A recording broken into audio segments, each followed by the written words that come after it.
ചേട്ടാ നമസ്കാരം. നമസ്കാരം. നമ്മൾ ഇന്ത്യ കാര്യങ്ങൾ അതിവേഗം നീക്കുകയാണ്. ഈ മിന്നൽ വേഗത എന്നൊക്കെ പറയും. പണ്ടൊക്കെ കോൺഗ്രസിന്റെ കാലത്ത് അപ്പോ എന്റെ കുറച്ച് സുഹൃത്തുക്കളുടെ അച്ഛന്മാരൊക്കെ ആയിട്ട് സംസാരിച്ചപ്പോ അവരൊക്കെ പറഞ്ഞൊരു സംഭവമുണ്ട്. അത് കോൺഗ്രസിന്റെ കാലം കണ്ട ആൾക്കാരാണല്ലോ.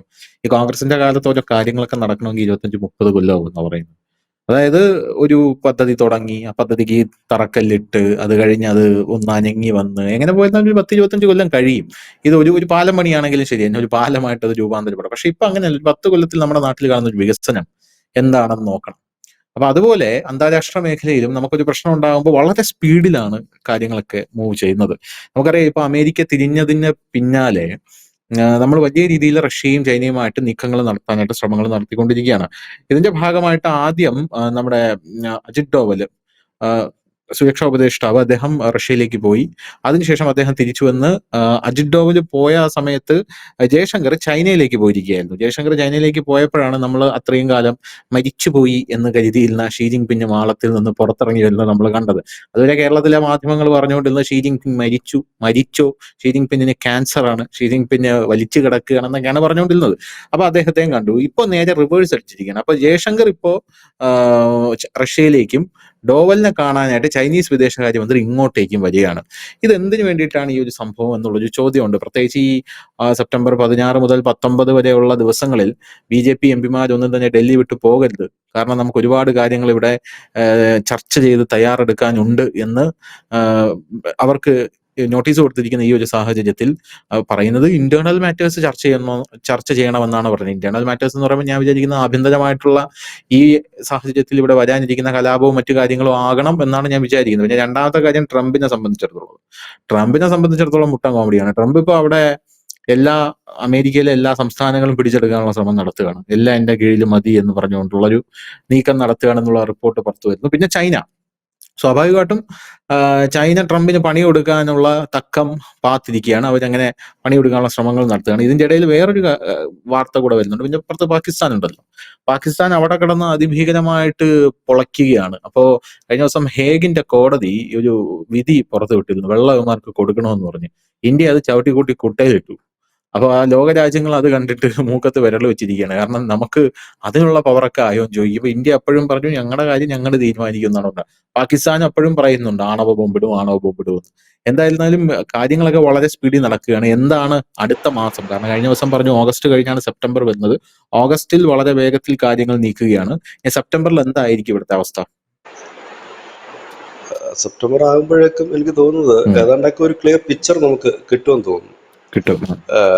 അതിനുള്ള ഒരു സാധ്യതകളാണ് കൂടുതൽ. കാരണം ഇതിപ്പോ ഇന്നലെ തുടങ്ങിയ ഒരു ചേഞ്ച് അല്ലേ ഇത്. നമ്മൾ കഴിഞ്ഞ തവണ ബ്രിക്സിന്റെ മീറ്റിംഗ് ശ്രീ നരേന്ദ്രമോദി അദ്ദേഹം റഷ്യയിൽ പോകുമ്പോൾ വ്ളാഡിമിർ പുടിനുമായി കാണുകയും ഷീ ജിൻപിങ്ങുമായിട്ട് ചർച്ച നടത്തുകയും ഒക്കെ ചെയ്തിട്ട് ഇപ്പോൾ ഒരു വർഷമാകുന്നു. അപ്പോൾ മുതൽ തന്നെ ഈ RIC വീണ്ടും പുനരുജ്ജീവിക്കണം എന്ന് പറഞ്ഞിട്ടുള്ള കാര്യങ്ങൾ 23 വട്ടം അതിനുമായി ബന്ധപ്പെട്ട് ചർച്ചകൾ നടക്കുന്നു. ബ്രിക്സ് കുറച്ചുകൂടെ സ്ട്രോങ് ആകുന്നു.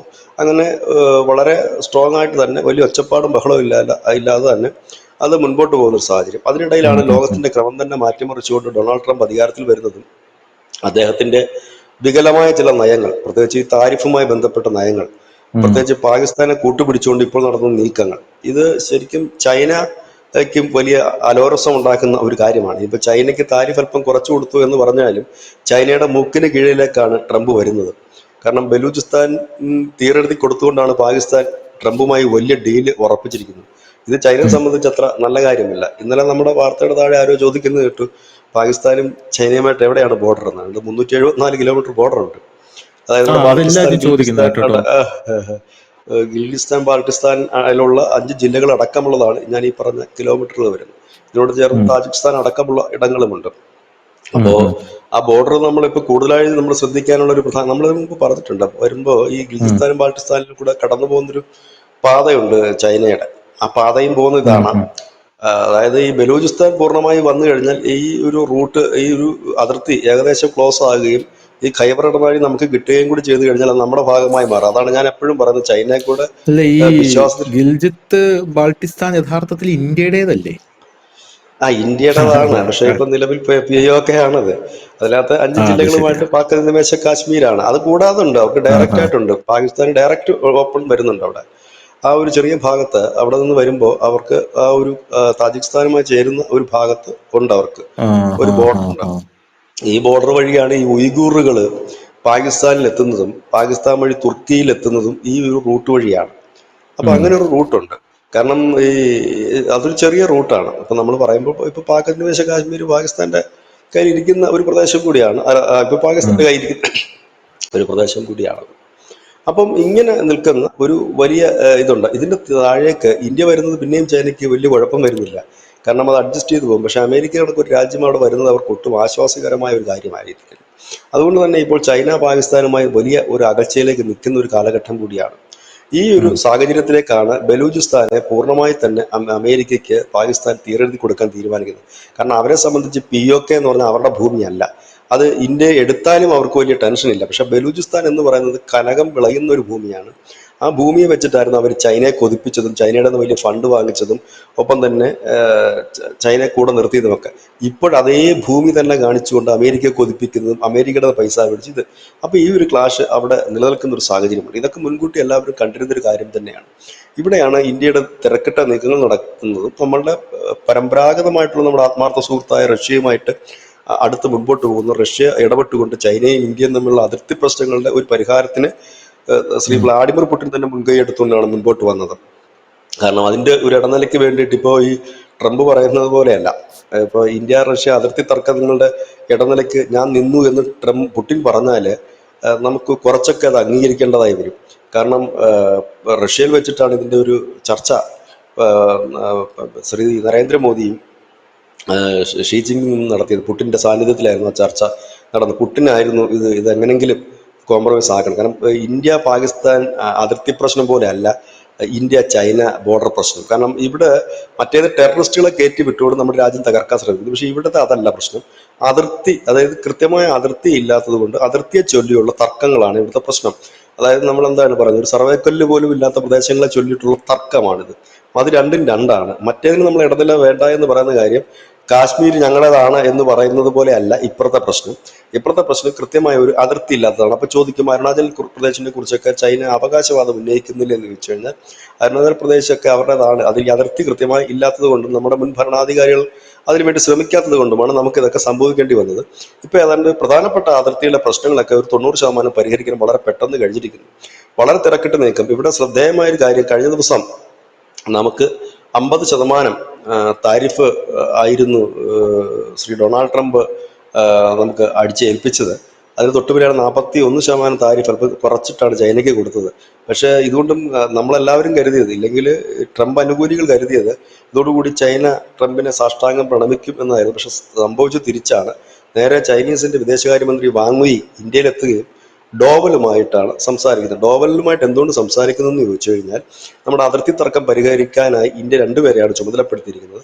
അതിലൊന്ന് ശ്രീ ഡോവലും മറ്റേ ഒന്ന് ശ്രീ എസ് ജയശങ്കറുമാണ്. ഈ രണ്ടുപേർക്കാണ് ചുമതല. അതുകൊണ്ട് തന്നെയാണ് അവിടുത്തെ ഒരു വിദേശകാര്യമന്ത്രി നമ്മുടെ ദേശീയ ഉപദേഷ്ടാവിനെ വന്ന് കാണുന്നു. അതിർത്തി തർക്കം തന്നെയാണ് പ്രധാനമായിട്ടും. ഇതിൽ തന്നെ നമുക്ക് ചില അന്തർദേശീയ മാധ്യമങ്ങൾ റിപ്പോർട്ട് ചെയ്യുന്നതനുസരിച്ച് ഇന്ത്യയും ചൈനയും തമ്മിൽ രഹസ്യമായി അനവധി തവണ ചർച്ച നടത്തിയിരുന്നു വ്യാപാരങ്ങളെ ചൊല്ലി. അതിന്റെ ഭാഗമായിട്ട് ഇപ്പോൾ ചൈന ഈ ഇടക്കാലത്തെ കഴിഞ്ഞ കുറേ നാളുകളായിട്ട് തടഞ്ഞു വെക്കപ്പെട്ടിരുന്ന ഈ നമ്മുടെ കാർഷിക വളം, ആ വളം ഇപ്പോൾ അത് മാറ്റിയിരിക്കുന്നു, ആ ഉപരോധം എന്നുള്ളതാണ് ഏറ്റവും പ്രധാനപ്പെട്ട വാർത്ത. രണ്ടാമത്തെ ഒരു വാർത്ത, നമ്മൾ അങ്ങോട്ടും ഇങ്ങോട്ടുള്ള വിമാന സർവീസുകൾ ഈ നരേന്ദ്രമോദി എത്തുന്നതിന് മുമ്പ് തന്നെ ആരംഭിക്കുമെന്നുള്ളതാണ്. നരേന്ദ്രമോദി എത്തിക്കഴിഞ്ഞാൽ ചില വ്യാപാര കരാറിൽ ഒപ്പിടാൻ സാധ്യതയുണ്ട് എന്ന് പറയുന്നു. അതിൽ പ്രധാനപ്പെട്ട വ്യാപാര കരാർ എന്ന് പറഞ്ഞു കഴിഞ്ഞാൽ വർഷങ്ങളായിട്ട് തടഞ്ഞു നിൽക്കപ്പെട്ടിരുന്ന അല്ലെങ്കിൽ നിർത്തി വെക്കപ്പെട്ടിരുന്ന അതിർത്തി ഗ്രാമങ്ങളിലേക്കുള്ള വ്യാപാരമായിരുന്നു. ഇത് ഒരു വലിയ ലാഭമൊന്നും ചൈനയ്ക്കും ഇന്ത്യക്കും ഒന്നും ഉണ്ടാക്കി കൊടുത്തില്ലെങ്കിൽ പോലും അതിർത്തിയിൽ ഉള്ള ഗ്രാമങ്ങളിലേക്ക് സാധനങ്ങളും മറ്റുമൊക്കെ എത്തിക്കുന്ന ഒരു പരിപാടിയായിരുന്നു ഇതൊക്കെ ഞാൻ പറയുമ്പോഴത്തേക്കും ഞാൻ പറയാൻ ആഗ്രഹിക്കുന്ന ഒരു കാര്യം, ഞാൻ ഈ വിഷയങ്ങളൊക്കെ വരുമ്പോൾ അവിചാരിതമായി ഞാൻ കണ്ട ഒരു വീഡിയോ ആണ്. LMRK എന്ന് പറഞ്ഞിട്ട് നമ്മുടെ രാജ്യത്ത് മുരുകയുഗം വരുന്നു എന്ന് പറഞ്ഞിട്ട് ഒരു സംഘം പ്രവർത്തിക്കുന്നുണ്ട്. ഒരു പ്രസ്ഥാനമാണത്. അതൊരു വിശ്വാസ സംഹിതയുടെ ഭാഗമായിട്ടൊരു പ്രസ്ഥാനമാണ്. അപ്പൊ അതിന്റെ ഒരു ലീഡർ ആയ വ്യക്തിയുണ്ട്, രജിത് കുമാർ എന്നോ മറ്റോ അദ്ദേഹത്തിന്റെ പേരെന്നാണ് ഞാൻ കരുതുന്നത്. അപ്പൊ അദ്ദേഹത്തിന്റെ ചില സ്റ്റേറ്റ്മെന്റുകളുണ്ട്. അപ്പൊ അദ്ദേഹത്തിന്റെ സ്റ്റേറ്റ്മെന്റുകളെല്ലാം പറയുന്ന കാര്യങ്ങൾ ഏകദേശം ഇതിനെ ഞാനിതൊരു അന്ധവിശ്വാസം എന്ന രീതിയിൽ പ്രോത്സാഹിപ്പിക്കുകയല്ല, പക്ഷെ പറയുന്നതിനകത്ത് ലോജിക്ക് ഉണ്ടാകുമ്പോഴാണല്ലോ അതിനൊരു വിശ്വാസം എന്ന് നമ്മൾ പറയേണ്ടി വരുന്നത്. അതെ അപ്പൊ അതെ അതെ അദ്ദേഹം പറഞ്ഞിരുന്ന ഒരു കാര്യം ഞാൻ ഈ അവസരത്തിൽ കോട്ട് ചെയ്യാനായിട്ട് ഉപയോഗിക്കുന്നു. അദ്ദേഹം പറഞ്ഞത് ഈ ഇന്ത്യയും ടിബറ്റും അതുവഴി ചൈന വഴി ഒരു ആത്മീയ പാത നമുക്കുണ്ടായിരുന്നു. ആ ആത്മീയ പാത ഉണ്ടായിരുന്ന സമയത്താണ് നമ്മുടെ ഭാരതം വലിയ രീതിയിൽ ഡെവലപ്പായത്. അതുടൻ തുറക്കുമെന്ന് അദ്ദേഹം പറയുകയുണ്ടായി. അദ്ദേഹം എന്താണ് എന്ന് എനിക്കറിയത്തില്ല. അദ്ദേഹത്തിന് കൂടുതൽ വീഡിയോസ് ഒന്നും എനിക്ക് കാണാനും പറ്റില്ല. ഞാൻ വളരെ കുറച്ച് വീഡിയോസ് മാത്രമാണ് ഞാൻ കണ്ടിട്ടുള്ളത്. പക്ഷെ അതിൽ പറയുന്ന കാര്യങ്ങളെല്ലാം അത് പിന്നെ എനിക്ക് അദ്ദേഹം പറഞ്ഞ മറ്റൊരു കാര്യം, ശ്രദ്ധേയമായ ഒരു കാര്യമുണ്ട്. കഴിഞ്ഞ ദിവസം ഇന്നലെ നമ്മൾ ചർച്ച ചെയ്തൊരു പ്രധാനപ്പെട്ട വിഷയമുണ്ടായിരുന്നു, ഇന്ത്യൻ റുപ്പീസ് ഇപ്പം ലോകത്തിൻ്റെ ഒരു നിർണായക ഘടകമായി മാറുന്നു. ഇപ്പോൾ ഫോറിൻ രാജ്യങ്ങൾക്ക് ഇന്ത്യയിൽ അവർക്ക് ബാങ്ക് തുറക്കാതെ തന്നെ അക്കൗണ്ട് വഴി ഇന്ത്യൻ റുപ്പീസിൽ ട്രേഡിംഗ് നടത്താൻ പറ്റുന്നു എന്നുള്ള ഒരു ചർച്ച നമ്മളിങ്ങനെ നടത്തിയിരുന്നു. ഇതും അദ്ദേഹം പറഞ്ഞിരുന്നതാണ്. കാരണം ഡേറ്റ് നമുക്ക് നോക്കാമല്ലോ, യൂട്യൂബിൽ അപ്ലോഡ് ചെയ്ത ഡേറ്റ്. നമ്മളുടെ വാർത്ത ഇന്നലെ വരുന്നു, അദ്ദേഹം അതിന് വളരെ കാലം മുമ്പേ പറഞ്ഞിരുന്നതാണ്. ഈ എനിക്ക് തോന്നുന്നു സ്വിറ്റ്സർലൻഡിലോ മറ്റോ ഇവർ ഒരു മുരുക വിഗ്രഹമോ ക്ഷേത്രമോ സ്ഥാപിച്ചു. അവിടെ നിന്നിട്ടാണ് ഇന്ത്യയുടെ രൂപയുടെ മൂല്യം ഉയരാൻ തുടങ്ങിയത് എന്ന് പറയുന്നു. എന്താ നമുക്ക് അതിൻ്റെ ഡീറ്റെയിൽസുകളൊന്നും നമുക്കറിയില്ല. പക്ഷെ ഇന്നലെ അങ്ങനെ സംഭവിച്ചു. നമ്മൾ ഇന്നലെ ഒരു വാർത്ത എടുത്തിരുന്നു. അപ്പോൾ അതിനകത്ത് ഞാനിപ്പോൾ ഇത് പറയാനുള്ള കാരണം, ഇതിനകത്ത് പറയുന്നുണ്ട് ഈ ടിബറ്റ് വഴി ഒരു ആത്മീയ പാത ഉണ്ടായിരുന്നു എന്ന്. ഇത് നമ്മുടെ ചരിത്രത്തിന്റെ ഭാഗമായിട്ട് നമ്മൾ കണ്ടതാണ്. നമുക്ക് അതുവഴി ഒരു വലിയ ട്രേഡിംഗ് ഉണ്ടായിരുന്നു. പട്ടുപാത എന്ന് പറയുന്ന ഒരു ട്രേഡിംഗ് നമുക്കുണ്ടായിരുന്നു. സ്കൂൾ തലങ്ങളിലൊക്കെ സാമൂഹ്യ പാഠക പുസ്തകത്തിൽ നമ്മളത് പഠിച്ചിരുന്നതാണ്. ചൈനീസ് പട്ടും ചൈനീസ് ഭരണിയും എല്ലാം കടന്നു വന്ന ആ വഴികളിലൂടെയായിരുന്നു. ആത്മീയ ആചാര്യന്മാർ കടന്നു വന്ന ആ വഴികളിലൂടെയായിരുന്നു. നമ്മുടെ ശ്രീമാൻ നരേന്ദ്രമോദിയുടെ ജന്മഗ്രാമം, ആ ജന്മഗ്രാമത്തിൽ ചൈനീസ് സഞ്ചാരി അവിടെ എത്തിയിരുന്നു, ഒരു തത്വചിന്തകൻ അവിടെ എത്തിയിരുന്നു. ഈ കാര്യം പറഞ്ഞത് നരേന്ദ്രമോദി അല്ല, ചൈനീസ് പ്രസിഡന്റ് ഷീ ജിൻ പിങ് ആണ്. അദ്ദേഹം പ്രധാനമന്ത്രിയായപ്പോൾ അഭിനന്ദിച്ച് വിളിച്ചു പറഞ്ഞു, എൻ്റെ നാട്ടുകാരനെത്തിയ മണ്ണിൽ നിന്നാണ് നിങ്ങൾ വരുന്നത് എന്ന് പറയുകയുണ്ടായി. അങ്ങനെ ഒരു റിലേഷൻസ് പണ്ട് തൊട്ടേ ഉണ്ടായിരുന്നു. ഞാനിത് പറയുമ്പോൾ ഇപ്പോൾ നമുക്ക് സ്വാഭാവികമായിട്ട് ആളുകൾ ചോദിക്കും, ഇപ്പം ഭയങ്കരമായിട്ട് ചൈന സ്നേഹമാണല്ലോ എന്ന് വെച്ചാൽ ഒരിക്കലും ചൈനയുടെ സ്നേഹമല്ല. അങ്ങനെ ഒരു ബന്ധമുണ്ടായിരുന്നു. ഒരു പക്ഷേ ആ പഴയ ഒരു കാലഘട്ടത്തിലേക്കാണോ ഈ ലോകത്തിൻ്റെ ഒരു പോക്ക്, ഇപ്പോഴത്തെ ഒരു ജിയോഗ്രഫി മാറി മറിയുന്നതെന്ന് ചിന്തിക്കേണ്ടതായി വരും. കാരണം അഫ്ഗാനിസ്ഥാനും നമ്മളുമായിട്ട് നല്ലൊരു ടേംസിലാണ്. ഇപ്പോൾ അത്യാവശ്യം നല്ലൊരു കോൺടാക്ട് ഉണ്ടാക്കാൻ ചൈനയും ശ്രമിക്കുന്നു. അഫ്ഗാൻ, ഇറാൻ, റഷ്യ, ചൈന ആ ഒരു പഴയ കാലത്ത് ട്രേഡിംഗ് നടത്തിയിട്ടുള്ളതോ സാംസ്കാരികപരമായിട്ടുള്ളതോ ആയ ഒരു കണക്ഷൻസ് അവിടെ നമുക്ക് ശ്രദ്ധിക്കാൻ കഴിയുന്നുണ്ട്. കാരണം റഷ്യൻസുമായിട്ടുണ്ടായിരുന്ന ഒരു കണക്ഷൻ, ചൈനയുമായിട്ടുണ്ടായിരുന്ന ഒരു കണക്ഷൻ, അതുപോലെ ബാക്കിയുള്ള രാജ്യങ്ങളുമായിട്ടുണ്ടായിരുന്ന കണക്ഷനൊക്കെ ഇപ്പോൾ ഇവരെല്ലാവരും, അതായത് പഴയ കാലത്ത് ആരൊക്കെ ആയിരുന്നു ഒന്നായി നിന്നിരുന്നവർ, ഇല്ലെ ഒരുപോലത്തെ ഒരു ജനവിഭാഗമായി നിന്നിരുന്നവർ, അവരെല്ലാം വീണ്ടും ഒന്നിക്കുന്ന ഒരു കാലഘട്ടത്തിലേക്ക് നീങ്ങുന്നു. മറുഭാഗത്ത് ബൈബിളിനെയൊക്കെ ഉദ്ധരിച്ചുകൊണ്ട് അങ്ങനെയുള്ളവർ പറയുന്നുണ്ട്, ഈ അവിടെ ഒരു എന്താണ് പറയുന്നത്, അന്ത്യക്രിസ്തു വരും എന്ന് പറയുന്നുണ്ട്. ഇപ്പോഴത്തെ ട്രംപിന്റെ പോക്കനുസരിച്ചിട്ട് അങ്ങനെ തന്നെ കരുതേണ്ടി വരും. കാരണം കഴിഞ്ഞ ദിവസം അദ്ദേഹം അതിൻ്റെ ഒരു വലിയ പ്രസ്താവന വലിയ വിവാദമായി മാറിയിട്ടുണ്ട്. അദ്ദേഹം പറയുന്നത്, ഹോം ഗാർഡിനെ ഞാൻ യുണൈറ്റഡ് സ്റ്റേറ്റ്സിലെ എല്ലാ സ്റ്റേറ്റ്സിലും വിന്യസിക്കും, ഞാൻ സ്റ്റേറ്റ്സുകൾ പിടിച്ചടക്കും എന്നാണ്. നമ്മുടെ രാജ്യം പോലെ തന്നെ ഒരു നിയമമാണ് അമേരിക്കയിലും ഉള്ളത്. കാരണം ഓരോ സ്റ്റേറ്റ്സിലും ഈ പട്ടാളത്തെ ഇറക്കണമെങ്കിൽ, ഹോം ഗാർഡ്സിനെ ഇറക്കണമെങ്കിൽ ആ സ്റ്റേറ്റ്സിന്റെ ഗവർണറുടെ പെർമിഷൻ വേണം. നമ്മുടെ രാജ്യത്തും അങ്ങനെ തന്നെയാണ്. ഇപ്പോൾ പലരും ചോദിക്കത്തില്ലേ, പട്ടാളത്തെ ഇറക്കണം മോദി കേരളത്തിലേക്ക്, പട്ടാളത്തെ ഇറക്കണം മോദി തമിഴ്നാട്ടിലേക്ക് എന്ന് ചോദിക്കുമ്പോൾ അതിന് ഒരുപാട് നിയമങ്ങളുണ്ട്. അത് അവിടുത്തെ ഗവർണറാണ് ശുപാർശ ചെയ്യേണ്ടത്. ക്രമസമാധാനം ഒരുപാട് ക്രൈറ്റീരിയകളുണ്ട്. അങ്ങനെ വെറുതെ കൊണ്ട് ഇറക്കാനൊന്നും പറ്റില്ല. പിന്നെ അറ്റ കൈക്ക് പ്രസിഡന്റിന് വേണമെങ്കിൽ അങ്ങനെ ഒരു നിയമം എടുക്കുക. അമേരിക്കയിലും അങ്ങനെ തന്നെയാണ്. അതിനിടയിൽ രഹസ്യമായി അമേരിക്ക ചില നീക്കങ്ങൾ നടക്കുന്നു എന്ന് പറയുന്നു. അമേരിക്കയുടെ നിയമം അനുസരിച്ച് 2 തവണയെ ഒരാൾക്ക് പ്രസിഡന്റ് ആകാൻ കഴിയുള്ളൂ. ആ നിയമം മാറ്റി എഴുതാൻ പോകുന്നു ട്രംപ് എന്ന് കേൾക്കുന്നു. അതായത് ഒരു അഭ്യന്തരമായി തന്നെ പുള്ളി കലിപ്പുണ്ടാക്കിക്കൊണ്ടിരിക്കുന്നു. പുറമെ ഉണ്ടാക്കി വെച്ചിരിക്കുന്ന ശത്രുക്കളുടെ എണ്ണവും വെറുപ്പിച്ചവരുടെ എണ്ണവും കൂടിക്കൊണ്ടിരിക്കുന്നു. ഇതുകൂടാതെ സ്വന്തം നാട്ടുകാരെ വെറുപ്പിക്കുന്ന ഒരു നിലയിലേക്ക് കാര്യങ്ങൾ പോകുന്നു. ഇങ്ങനെയൊക്കെയാണ് ഇതിൽ മറിയുന്ന ഒരു സാഹചര്യം. ഈ ഒരു സാഹചര്യത്തിലാണ് ഇന്ത്യയുടെയും റഷ്യയുടെയും ചൈനയുടെയും അടിക്കടിയുള്ള നിർണായകമായൊരു നീക്കം. ഇതിൽ നിന്നൊക്കെ നമുക്ക് മനസ്സിലാകുന്ന ഒരു കാര്യം, നാളെ നടക്കുന്ന ചർച്ച ഇന്നും എത്തില്ല എന്നും ഒരു യുദ്ധത്തിന്റെ വക്കിലേക്ക് തന്നെയാണ് കാര്യങ്ങൾ പോകുന്നതെന്നുമാണ്. കാരണം ഇതുവരെ ഇല്ലാത്ത കണക്ക് ഇന്ത്യ ചൈന ബന്ധം കുറച്ചുകൂടെ ശക്തമാകുന്നു. ഇപ്പോൾ ട്രംപ് ചൈനയെ ചേർത്ത് പിടിക്കുകയായിരുന്നുവെങ്കിൽ ചൈന ഈ ഒരു യാത്ര ഒഴിവാക്കിയേനെ. ഇതിനിടയിൽ മറ്റൊരു കാര്യം, ഇന്ന് വൈകിട്ടോ നാളെയോ വിദേശകാര്യ മന്ത്രാലയത്തിൻ്റെ ഒരു പത്രസമ്മേളനമുണ്ട്.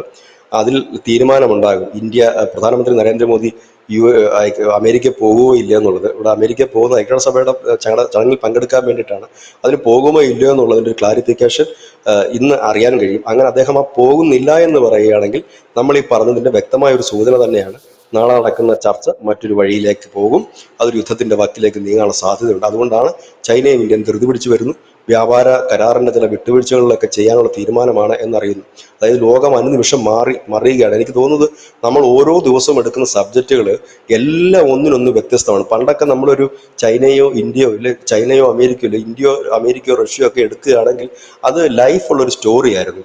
അത് വളരെ കാലം നമ്മുടെ യൂട്യൂബിൽ കിടന്നാലും എപ്പോൾ കണ്ടാലും ആൾക്കാർക്ക് ആ സ്റ്റോറി മനസ്സിലാകുമായിരുന്നെങ്കിൽ ഇപ്പോൾ അനുദിനമാണ് അല്ലെങ്കിൽ അനുനിമിഷം രാഷ്ട്രീയം മറിയുകയാണ്. ഇപ്പോൾ നമ്മൾ ഡിസ്കസ് ചെയ്യുന്ന ഒരു സംഭവമല്ല നാളെ ഇന്ന് ഇരട്ടി വെളുക്കുമ്പോൾ സംഭവിക്കുന്നത്, മാറി മറിയുകയാണ്. വിയറ്റ്നാം ഒന്നും ഒരിക്കലും നമ്മുടെ ടാർഗറ്റിലേക്ക് വരാതിരുന്ന ഒരു രാജ്യമാണ്. അവിടെയാണ് ഇപ്പോൾ ചൈനയും വിയറ്റ്നാമും തമ്മിൽ ഏറ്റുമുട്ടുന്നതും അമേരിക്ക വരുന്നതും ഒക്കെ തന്നെ.